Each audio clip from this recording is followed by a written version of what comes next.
दोनों हाथ उठाकर आगे से पीछे तक मुट्ठी भीड़ कर इस संकल्प के साथ कि आने वाली 25 मई को मोदी जी के नेतृत्व में तीसरी बार सरकार बनाने के लिए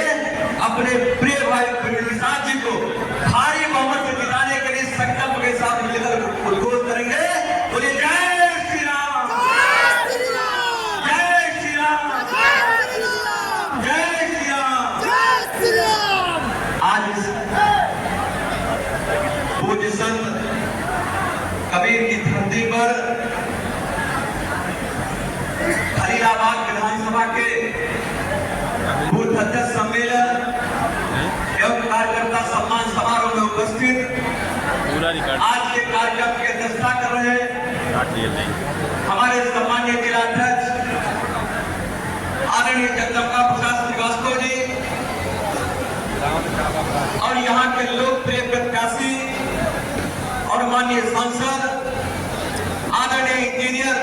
प्रवीण निषाद जी और इस कार्यक्रम का बहुत खूबसूरती से संयोजन करने वाले और आप सब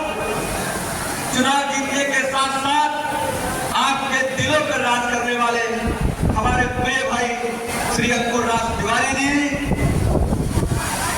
जिले के प्रभारी श्री अजय सिंह गौतम जी, लोकसभा के संयोजक आदरणीय रामललित चौधरी जी, इस लोकसभा के प्रभारी कुशीनगर के पूर्व विधायक हम सबके संरक्षक आदरणीय रजनीकांत त्रिपाठी जी, पूर्व सांसद आदरणीय अटकुला शुक्ला जी, इस विधानसभा के संयोजक डॉक्टर मनोज पांडे जी, इस विधानसभा के प्रभारी श्री देवेंद्र सिंह जी, पूर्व जिलाध्यक्ष श्री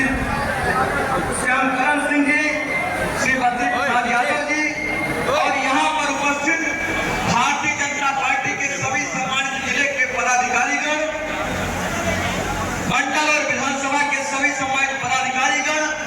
और बूथ अध्यक्ष से लेकर सभी कार्यकर्ता भाइयों बहनों का आज के इस अवसर पर बहुत बहुत स्वागत करता हूँ, अभिनंदन करता हूँ। सर्वप्रथम मैं आप सभी को बड़ी संख्या में यहाँ पर उपस्थिति होने के लिए आप सबका हृदय से बहुत बहुत बधाई देता हूँ, धन्यवाद देता हूँ। साथियों, जब मैं आज यहाँ पर आया और पार्टी नेतृत्व का जब निर्देश हुआ तो मुझे बड़ी खुशी हुई, क्योंकि भाई प्रवीण निषाद जी, जिनके पिताजी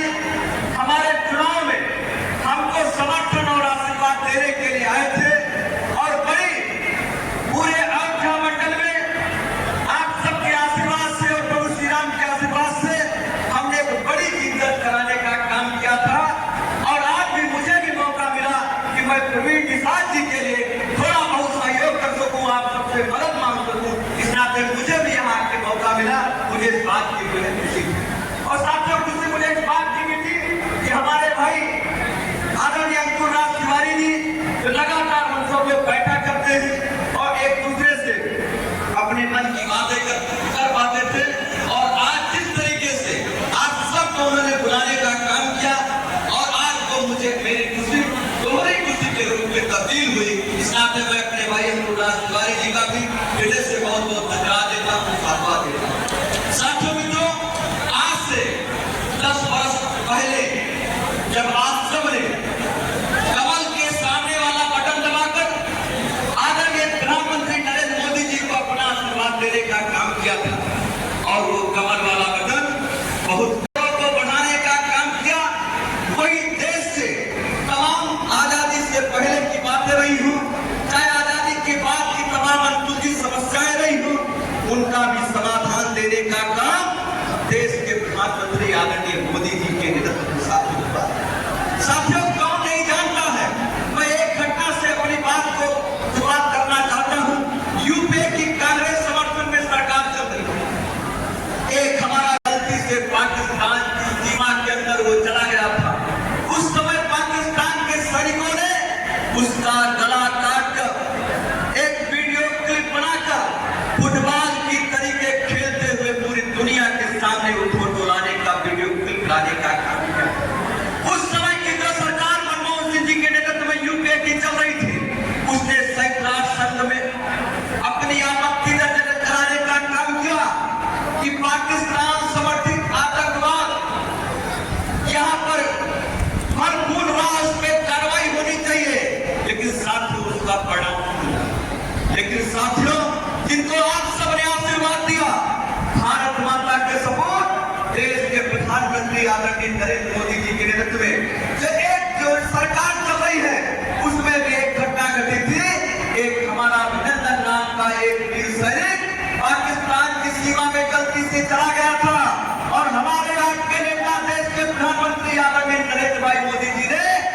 कई नाट संघ को संदेश भिजवाने का काम किया था।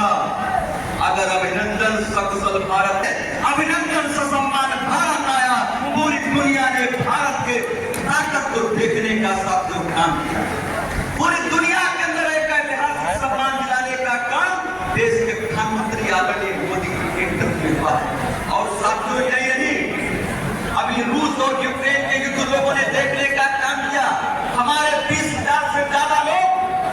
पढ़ाई करने वाले छात्र भी रहे होंगे और वहां रहने वाले लोग थे। वो जब वहां पर पहुंचते हैं तो युद्ध चल रहा था, मोदी जी ने संदेश भिजवाया दोनों देशों को और दोनों देशों ने मोदी जी के मानने का काम किया, युद्ध को विराम किया और 90 फ्लाइट से 22,000 से ज्यादा लोगों को सकुशल लाने का किसी ने काम किया। तो हमारी आपकी सरकार आदरणीय मोदी जी की सरकार साथी और साथियों यही नहीं जो मैं कह रहा था, आजादी से पहले कोई तमाम समस्याएं भगवान रामलला सरकार ने जन्म दिया, वहां पर राम मंदिर बने, भगवान रामलला सरकार की प्राण प्रतिष्ठा हो, ये सभी भारतवासी चाहते थे। लेकिन वो कांग्रेस समाजवादी पार्टी जो लगातार इसको लटकाने भटकाने का प्रयास करती थी और ये काम अगर किसी सरकार ने हुआ तो देश के प्रधानमंत्री आदरणीय मोदी जी के नेतृत्व में हुआ। अयोध्या में गगन चूमते राम मंदिर का किसी ने काम प्रशस्त किया तो आदरणीय मोदी जी के नेतृत्व में साथियों काम पूरा करने का काम मोदी जी के नेतृत्व में हुआ। और साथियों यही नहीं, कश्मीर से धारा 370 की समाप्ति की बात हो, कश्मीर से धारा 370 समाप्त हो, ये हर राष्ट्रवादी कार्यकर्ता का भारतवंशी का सपना था।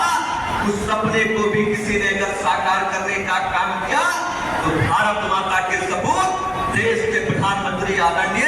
नरेंद्र भाई मोदी जी ने उस सपने को साकार करने का काम किया। साथियों, कांग्रेस पार्टी की सरकार हुआ करती थी, गरीबी हटाओ का नारा लेते थे, लेकिन सरकार में ही आते अपने परिवार को देखने लेते थे। यहाँ तक कहते थे इस देश पर अगर किसी का पहला हक है तो मुसलमानों का हक है। इस प्रकार की टिप्पणियां सामने आती थी। लेकिन आज मोदी जी के नेतृत्व में, आज मोदी जी के नेतृत्व में जो उन्होंने कहा था कि हमारी सरकार देश के 125 करोड़ देशवासियों के लिए समर्पित सरकार होगी, उस सरकार में जो सबका साथ सबका विकास का नारा दिया था उसको साकार करने का काम भी देश के प्रधानमंत्री आदरणीय नरेंद्र भाई मोदी जी के नेतृत्व में हुआ है। आज 10 करोड़ माँ बहनों को धुएं से आजादी दिलाने के लिए, जाना गर्मी बरसात की उनकी परेशानी से दूर करने के लिए उनको चाहे गैस कनेक्शन देने की बात हो, 12 करोड़ माताओं बहनों को इज्जत घर देने की चाहे बात हो, और चाहे 12 करोड़ किसान भाइयों को किसान सम्मान निधि उपलब्ध कराने की बात हो, और चाहे आयुष्मान भारत योजना के माध्यम से 50 करोड़ लोगों को स्वास्थ्य बीमा उपलब्ध कराने की बात हो, और चाहे कोई भूखा ना रहे, कोई भूखा ना सोए, इसके लिए कोरोना के महासंकट से लेकर अब तक निःशुल्क राशन देने का ऐतिहासिक काम भी अगर किसी ने किया है तो भारत माता के सपूत देश के प्रधानमंत्री आदरणीय नरेंद्र भाई मोदी जी के साथ काम किया है। जो आज ऐतिहासिक काम हो रहे हैं वो मोदी जी सबका साथ सबका विकास के मंत्र के आधार पर काम कर रहे हैं। आज देश और भारत के रूप में स्थापित करना चाहते हैं। मोदी जी से भारत को दुनिया का विश्व गुरु बनाना चाहते हैं। मोदी जी से भारत को एक आर्थिक महाशक्ति के रूप में ले जाना चाहते हैं। साथियों, आज मोदी जी 2024 में जब भी कोई सर्वे आता है चिल्ला चिल्ला कर कहते हैं फिर एक बार मोदी सरकार, यही बात हो रही ना।